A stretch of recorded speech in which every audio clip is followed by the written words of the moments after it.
Este es el tercer capítulo de la serie de calentamiento por inducción electromagnética. Temple por inducción. A diferencia del proceso de calentamiento formado en caliente, en el temple lo que se busca es calentar rápidamente una capa superficial a la temperatura de solución, para después enfriar rápidamente la pieza para obtener una microestructura martensítica. Por tanto, el calentamiento por inducción es ideal para este proceso. Aquí mostramos una gráfica de temperatura de núcleo, superficie y temperatura promedio en un proceso de endurecimiento. Y podemos ver que el proceso se lleva a cabo en un tiempo muy corto y en él ocurren grandes diferencias de temperatura entre la superficie y el núcleo, ya que dependiendo de la capa dura deseada, se debe evitar que el calor producido cerca de la superficie viaje hacia el centro. Probablemente la fase de enfriamiento para el templado es la más crítica y difícil de controlar, ya que en ella es donde se logra una buena o mala e incompleta transformación de la microestructura. Las variables a controlar son el flujo y presión del líquido de temple, su temperatura, tiempo de inicio del enfriamiento, la limpieza del mismo, concentración del polímero en caso de que lo hubiera, además de factores de diseño de la regadera o bloque de enfriamiento como el número de agujeros, su distribución, el tamaño de los mismos, el ángulo de incidencia, la posición del bloque de templado respecto a la bobina de inducción, etc. Aquí mostramos la fotografía de una bobina de calentamiento por inducción con la regadera de temple integrada, que muy comúnmente se conoce como quench integrado. Y también mostramos la foto de un corte de una bobina similar que también tiene el quench integrado. Se ve que no es muy fácil efectuar el maquinado y la soldadura de este tipo de bobinas y que hay varias variables involucradas para lograr un buen diseño de la misma.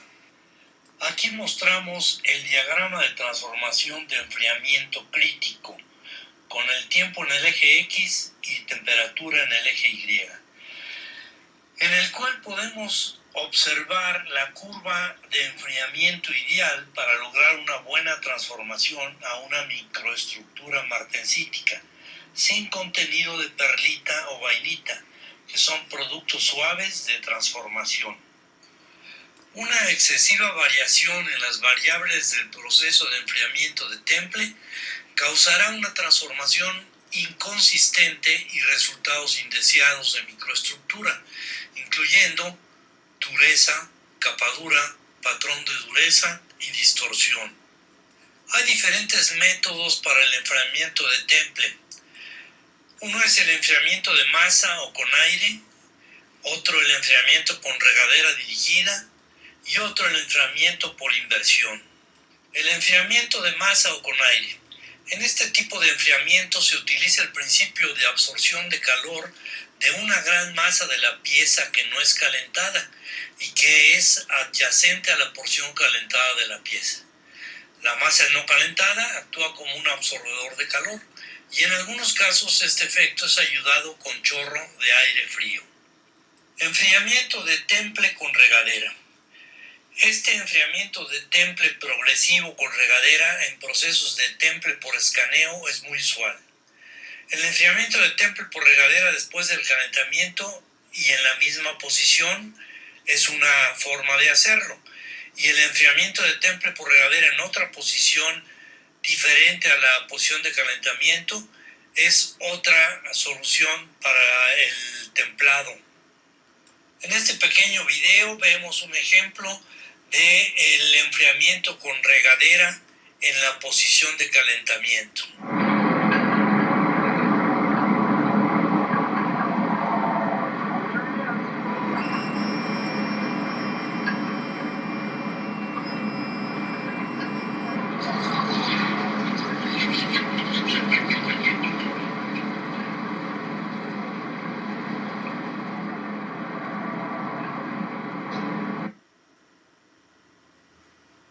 Y en este otro video vemos un enfriamiento de temple con regadera en un proceso de escaneo horizontal.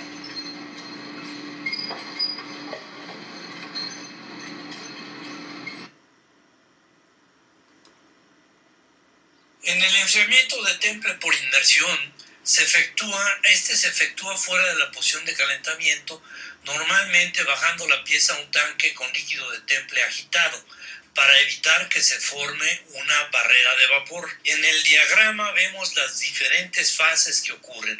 La primera es formación de vapor en la superficie de contacto entre la pieza y el líquido templante en el tanque. La segunda es la ebullición. Y la tercera es convección. La fase vapor. Al momento de la inmersión se forma una capa de polímero en la superficie de la pieza que forma vapor. Después de 25 segundos se pasa a la fase de ebullición, en donde el líquido templante en contacto con la pieza ebulle. Y poco más o menos después de 75 segundos la capa ha sido totalmente disuelta y la remoción de calor ocurre por convección. Hay que elegir cuidadosamente el tipo de polímero y la concentración adecuada en el agua, de acuerdo a las curvas críticas de enfriamiento del material siendo tratado, a objeto de lograr una buena transformación a martensita. Aquí mencionaremos los factores de diseño de un buen sistema de enfriamiento de temple o quench. La primera es el flujo requerido en la bobina, la variación de temperatura permitida, el tiempo de elevación de temperatura requerido, variación de flujo permitida, el flujo requerido en el intercambiador de calor, el grado de filtración requerido para lograr la limpieza adecuada, y el tipo de material del tanque de fluido y el tamaño del mismo. En cuanto a la temperatura del medio templante, no podemos permitir que esté demasiado frío, ya que esto puede causar distorsión, mucha dureza o también fisuras superficiales. Debido a esto y para evitarlo, se usan calentadores de inmersión, normalmente resistencias eléctricas, para lograr controlar la temperatura del medio templante dentro de ciertos límites.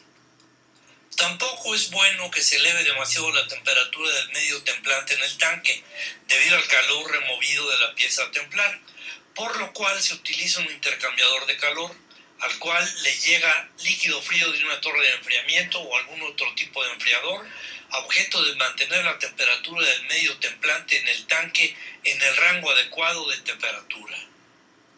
La forma de enfriar el líquido del medio templante es normalmente con torres de enfriamiento, pero también hay enfriadores tipo chiller con refrigerante. En esta fotografía mostramos algunas torres de enfriamiento comunes para este tipo de operación. Con esto concluimos el capítulo 3 de la serie de calentamiento por inducción electromagnética. Les agradecemos su valioso tiempo y si requieren más información, aquí están los datos en donde pueden ustedes solicitarla. Nuestro correo electrónico y nuestros teléfonos en la ciudad de Querétaro, México.